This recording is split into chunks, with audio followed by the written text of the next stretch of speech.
100 years ago today, WFIR News Radio in Roanoke County signed onto the airwaves for the first time. The station brings local news to Southwest Virginia and has a historical connection to your hometown station. WDBJ7's Joe DeShiel stopped by the radio station as they celebrated the milestone.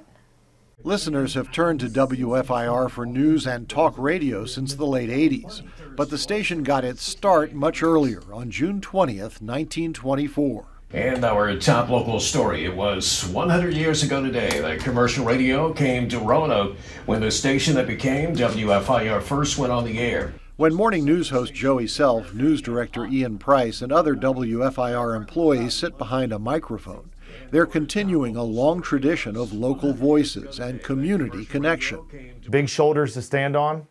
I'm glad that we're allowed to carry the torch. I'm starting out now with Fisher's Hornpipe. You listening? The call letters were WDBJ when the Richardson Whalen Corporation launched the station in 1924, and local bands often entertained the audience.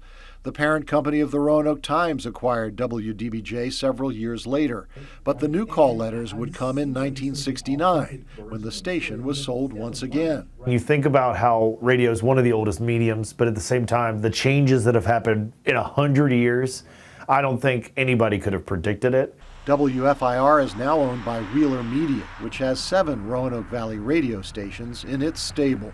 I love doing it. I know the folks I work with love doing it, and I hope we can do it for 100 more years. In Roanoke County, Joe DeShiel, WDBJ 7.